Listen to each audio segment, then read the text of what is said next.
Another retirement superhero is flying in for today's show. It's Social Security. It's your retirement income backbone. But you must choose wisely to make the most out of this retirement superhero. Learn how to maximize your benefit right now on Retiring Today.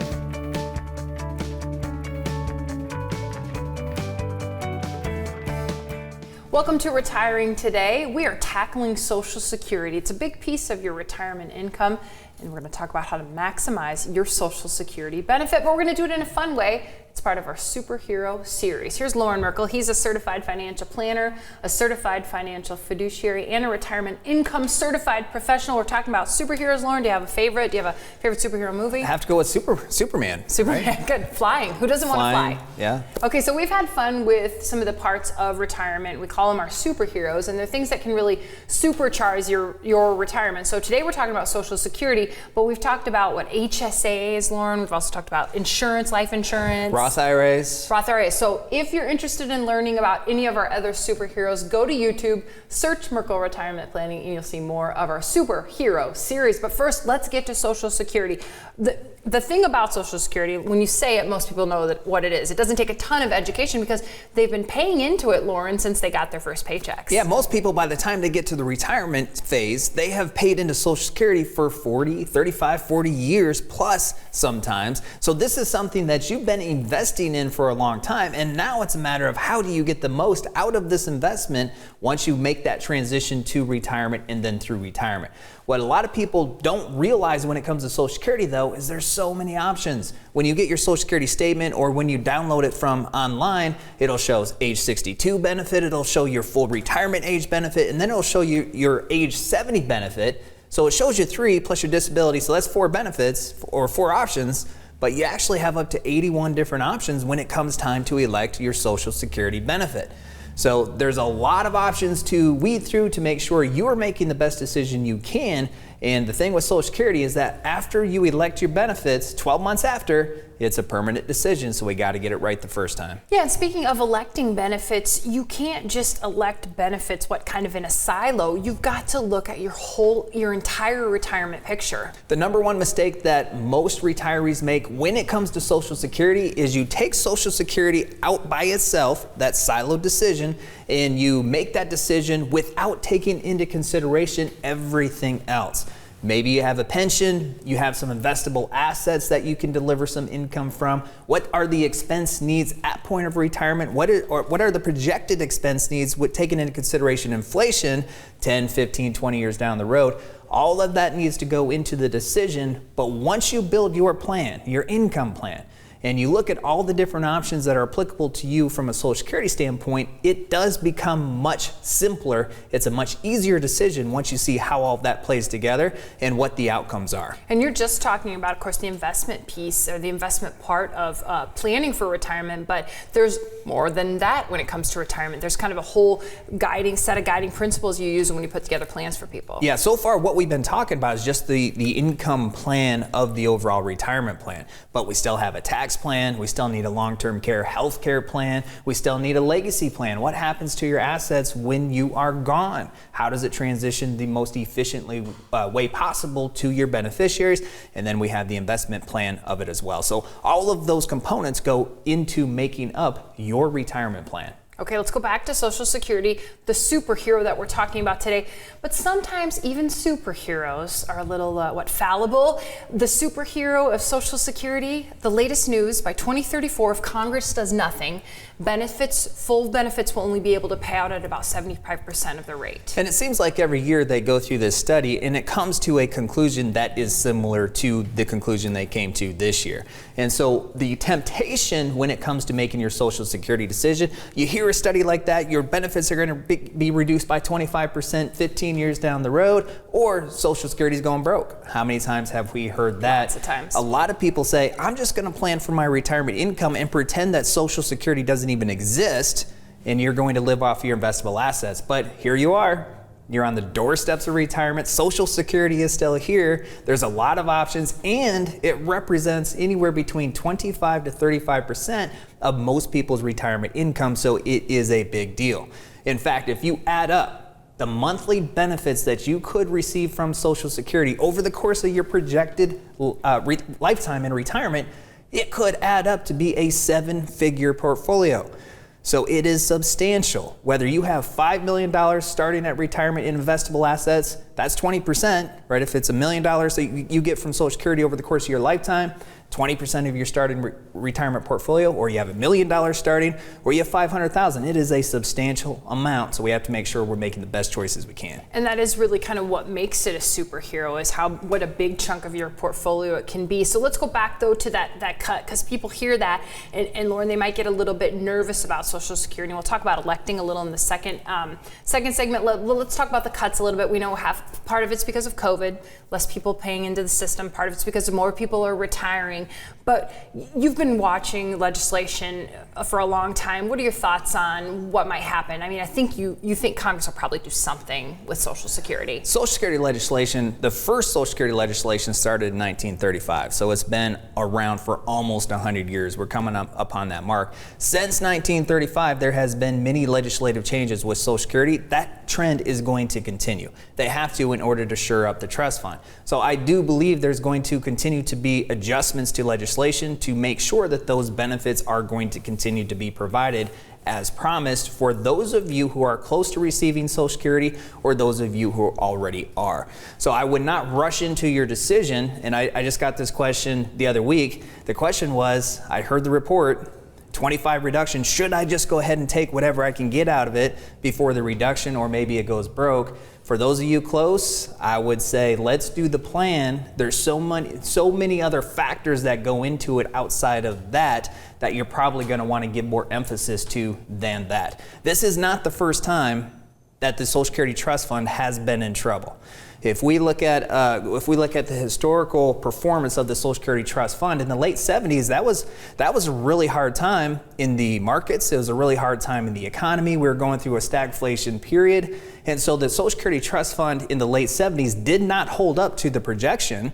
So much in point that they had cash flow problems. So in 1982, the Social Security Trust Fund actually had to borrow from the Disability Trust Fund and the Medicare Trust Fund.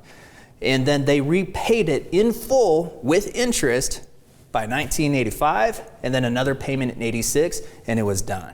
But that helped from a short-term cash flow standpoint. So not only can they make legislative changes like increase the amount of your wages that's taxed from Social Security, or increase the tax on Social Security, or delay when you can receive Social Security. There's so many different things they can do. Plus, they can also borrow like they have in the past as well. Yeah, and we want to talk about electing Social Security. We know that when you elect Social Security, how you elect Social Security, that is something that is specific to you. So you probably have questions about your own situation, how Social Security works with your retirement vision. Here's a great opportunity. It's a complimentary 15-minute retirement checkup call. There's a website on your screen right now. Go to that website. Right there, you get linked to the calendars of the retirement planners here at Merkle Retirement Planning, and you can schedule your 15-minute complimentary retirement checkup call today. When Retiring Today continues, we'll talk more about electing Social Security and how to maximize your benefit.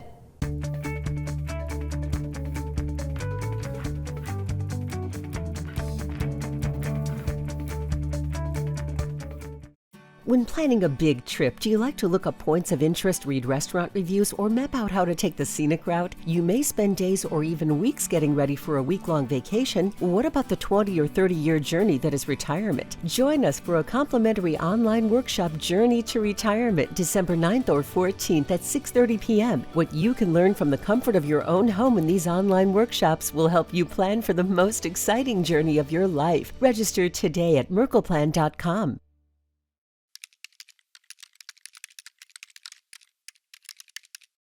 I feel like a ton of bricks has been taken off my shoulders. They know so much about everything. I'm getting information about Medicare and Social Security. The Merkle retirement team really knows what it is doing.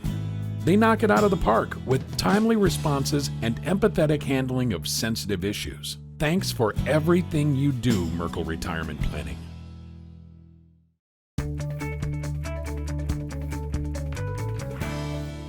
Welcome back to Retiring Today. We're talking about one of the superheroes that can supercharge your retirement. That is Social Security. That's a lot of S's, Lauren. Social Security superhero, supercharge. This is Lauren Merkle. He's a certified financial planner and a certified financial fiduciary.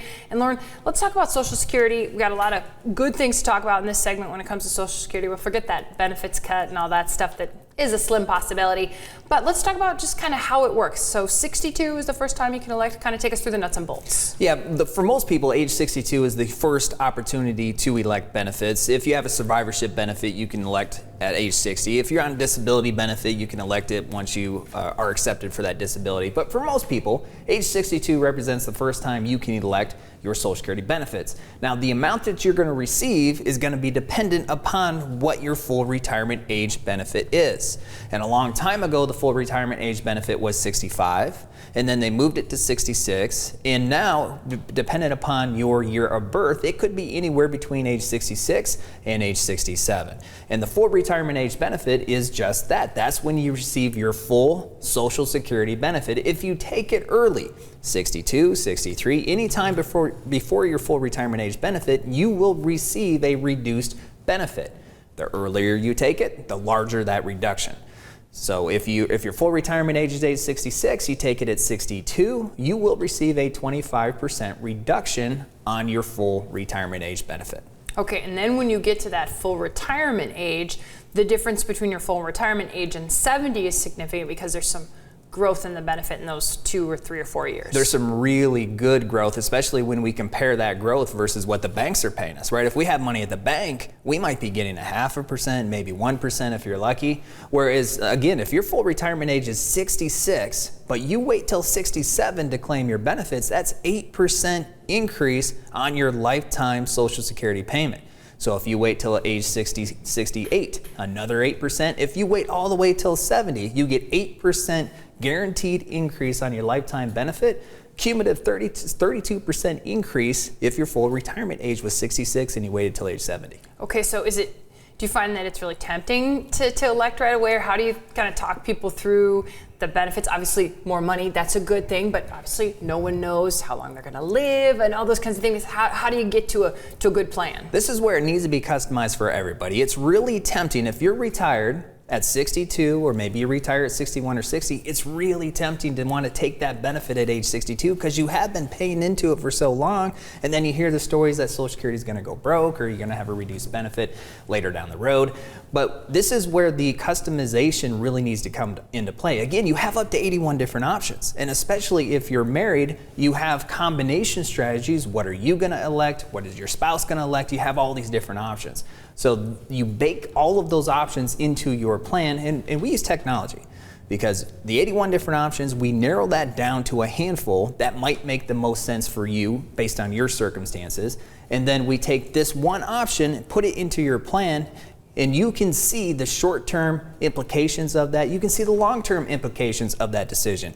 And then we take this other Social Security decision, put it into your plan, change nothing else. And you can see the difference that it makes short-term and long-term. And once you can see the difference, once you can see that information, it's a visual, it becomes much easier for you to make these decisions. And the most important part is you know why you're making these decisions, and you know the ramifications of those decisions, the benefits to you.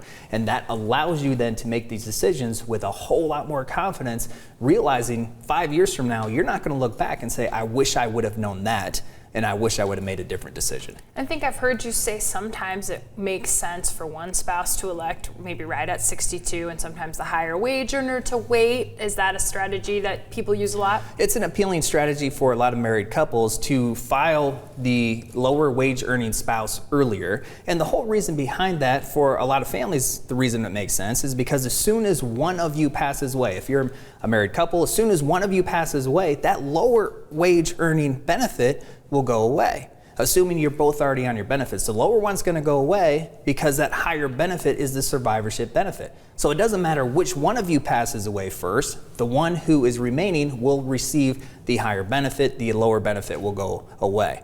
So the appeal to that type of combination strategy is let's get whatever we can out of the lower Social Security benefit for as long as we can, and then we'll use the higher benefit for that survivorship benefit for while the survivor is alive. And what about in the situations of divorce? There's some special rules to be aware of with Social Security. There's a lot of special rules in divorce. The most common circumstance in divorce is if you've been married for over 10 years and then you get divorced, and then later down, and you don't remarry prior to age 60, and then your ex-spouse passes away, now you have a survivorship benefit that you can use within your overall plan if you want to. And if you haven't claimed your benefits already and you're in that circumstance, now you have the option of claiming your benefit and allowing the survivorship benefit to grow to your full retirement age. Or you can take the survivorship benefit and allow your benefit to grow all the way up to age 70 if you want to. So there's a lot of if-thens, there's a lot of options, and that's why the planning, looking at all of those different options and the benefits to you that they provide is so important, so you know why you're doing what you're doing. And does it matter how long you've been divorced? Like, so let's say you were married from 20 to 30. Well, then you're not claiming benefits till 62. There doesn't have, that's okay, I guess I'm trying to say. Yeah, really the rules are, it doesn't matter the gap between your divorce and the death. What matters is you were married for at least 10 years and you did not remarry prior to age 60. Or maybe let's say you remarried at age 55 and now you're 62, ex-spouse dies, you get divorced or your other spouse passes away. Now it does make you eligible for that first spouse's survivorship benefit as well. Sure, you'd need to take a look at all those benefits and again, trying to maximize the benefit. Obviously some tragedy involved there, but the benefit is yours, and at least you want to know how your life would change depending on which one you elected. Yeah, right? all of this can get real muddy in a hurry, and that's why it's just important to look at your particular circumstance. Were you married before? How long were you married? Is the ex-spouse alive, not alive? What options do you have now? Look at all of those different options and identify, here's the benefit to you if you do this, here's the benefit to you if you do that, and then you can make the appropriate decision. Okay, so we're talking about Social Security as a superhero, and guess what? The superhero is getting a raise. Around a 6% cost of living adjustment for 2022 is what's being talked about. So that's a good thing, right, Lauren? We haven't seen a raise like that in 40 years for Social Security? Yeah, that's a great thing, actually. I mean, one of the benefits of this lifetime income is there is a cost of living adjustment in it, and it's based on inflation rates. So there are some years that there is no increase in Social Security, but years like this, we won't know for sure yet, but we anticipate about a 6% increase on the Social Security benefit. So there's a lot of things that go into that, meaning that if you're on Medicare, your Medicare premiums will also go up. So it's not a true increase in your spendable income, but I would rather take that 6% increase than what some years have been at 0 or last year. 2021 was an increase. So this year, 2021's increase was 1.3%. So 6%, we'll take it, even though that does mean Medicare premiums will increase as well. And I suppose it would be good of us to tell people when the cost of living adjustment goes up, the Part B Medicare costs will go up as well, and the Part D deductible changes. Yeah, all the Medicare components are going to have their own inflation adjustment based on the CPI. So 6% increase or so on Social Security, but the Medicare Part B premiums, the drug plans, the deductibles, all that stuff, you're going to see increase as well. Now it's time for our Ask the Advisor segment. This question came to us recently. Here's a look at the question. It is, can I fund a charitable gift annuity with a QCD? Lauren will answer that question, and we'll continue talking about our superhero Social Security when Retiring Today continues.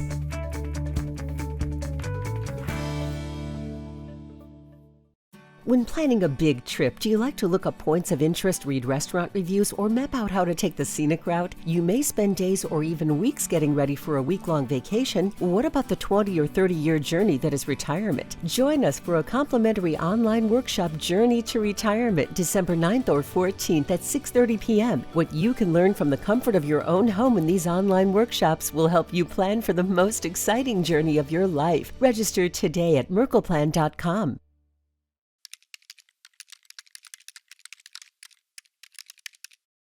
I feel like a ton of bricks has been taken off my shoulders. They know so much about everything. I'm getting information about Medicare and Social Security. The Merkle retirement team really knows what it is doing. They knock it out of the park with timely responses and empathetic handling of sensitive issues. Thanks for everything you do, Merkle Retirement Planning.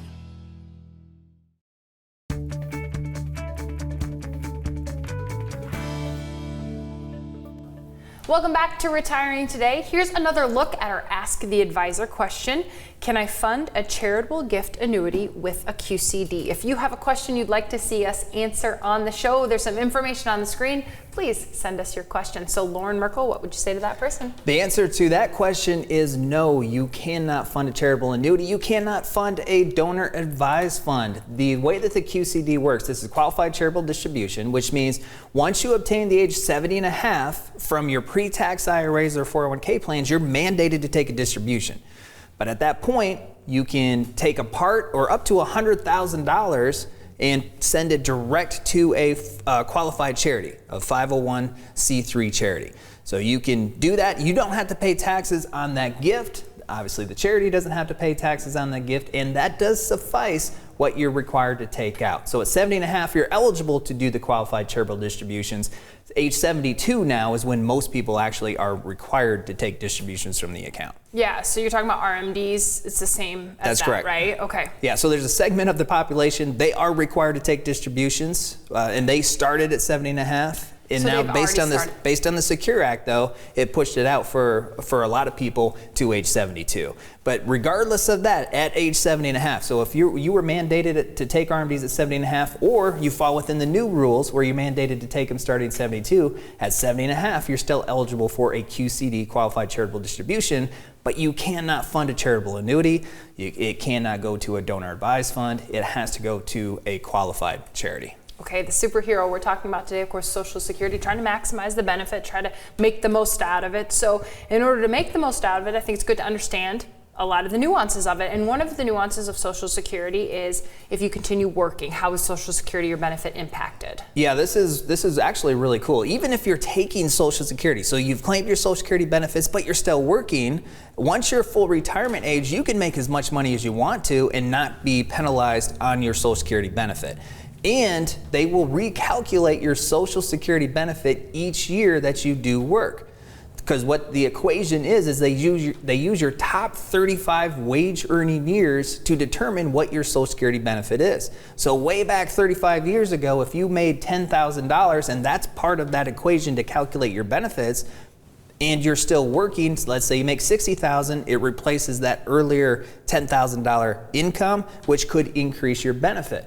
So whether you've taken Social Security already or you haven't taken Social Security, they will recalculate your Social Security benefit, and then that is the higher benefit is what you'll actually receive. Okay, so no penalty after full retirement age, but what if you're working before full retirement age and you went ahead and elected the benefit? There's two different rules when it comes to earning income prior to full retirement age. The first rule is if you make almost $19,000 or more, then you will lose $1 of Social Security benefits for every $2 over that $19,000 of earned income that you make. Now that's key, it's earned income. So it's not IRA distributions, it's not pension income, it's earned income is what they include. If you're a married couple and you're the one earning the income, but you're not taking your Social Security benefits, your spouse is, that doesn't count.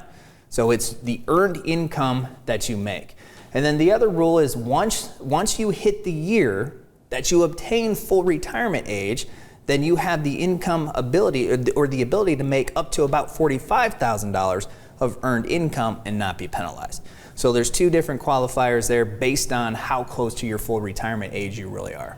And if you're working, let's say, and you're making under that $19,000, but you've got Social Security, do those years count on your 35 towards your benefit? I mean, sometimes can that be detrimental? Because if that is a part-time job, it might bring your benefit actually back down. It can't, because it's the top 35 wage earning years. Okay. Yeah, so if it's less, if it's less, then it won't even be included in that equation. If it's more, then yeah, they'll recalculate it and it will increase your benefit. And have you ever kind of run an analysis on Social Security, which I know you do that, and looked at somebody and said, oh, if you work one more year, your benefit can really bump up because maybe they're out of the workforce and they only had 34 years? That's one of the things that we will run for people. That's a question we get all the time. What happens to my Social Security benefit if I work one more year? What happens if I work 2 more years? And we can easily run that analysis to see how will that impact your Social Security benefit. Because maybe you're right. Maybe you work 34 years, which means you have a 0 in your calculation. You work 1 more year, replace it with probably your top wage earning year, replace the zero with maybe 60,000, that could have an impact on your Social Security. So we can run that. We do run that so you can see what impact that'll make, and then it helps you make that decision. Is working one more year worth it? Or maybe should I call it quits now?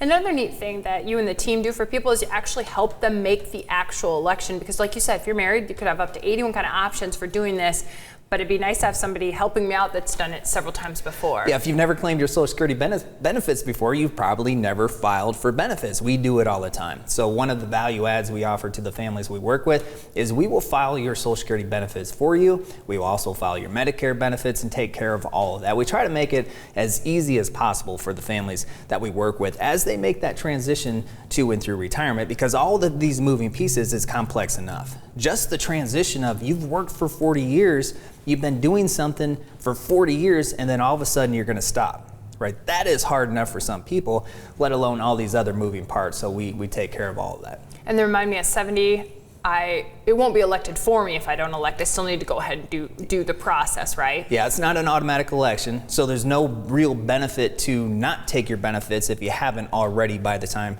you obtain age 70, but just don't depend on the Social Security Administration to do that for you. You still have to file for your benefits. Okay, so we've been talking about Social Security today, but there's a lot more when it comes to retirement. Here's a good opportunity for you to learn about retirement and all the pieces. It's our Journey to Retirement class. There's a website on your screen right now with some information on how you can get started on talking about the other aspects of retirement. Lauren, you talk about a lot in those Journey to Retirement workshops. Yeah, we talk about a lot more than just Social Security. We talk about the 5 components of the plan and the 6 really with the lifestyle part of your plan, making that transition from the working to a retirement lifestyle. It's not necessarily easy, but having a concrete plan in place makes it a whole lot easier. So at that workshop, we talk about the income planning, tax, long-term care, healthcare planning, investment planning, legacy planning, and then how do you plan from a lifestyle standpoint to achieve your retirement vision. Yeah, because that lifestyle is kind of where it all starts. What do you want to do? What does each day look like? You're going to stop working and you're going to start having a lot of fun, but you have to fund that fun and then all the other stuff too.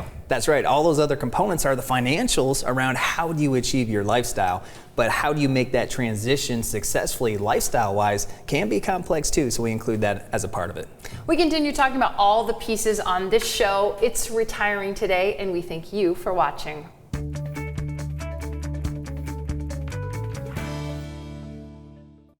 When planning a big trip, do you like to look up points of interest, read restaurant reviews, or map out how to take the scenic route? You may spend days or even weeks getting ready for a week-long vacation. What about the 20 or 30-year journey that is retirement? Join us for a complimentary online workshop, Journey to Retirement, December 9th or 14th at 6:30 p.m. What you can learn from the comfort of your own home in these online workshops will help you plan for the most exciting journey of your life. Register today at merkleplan.com.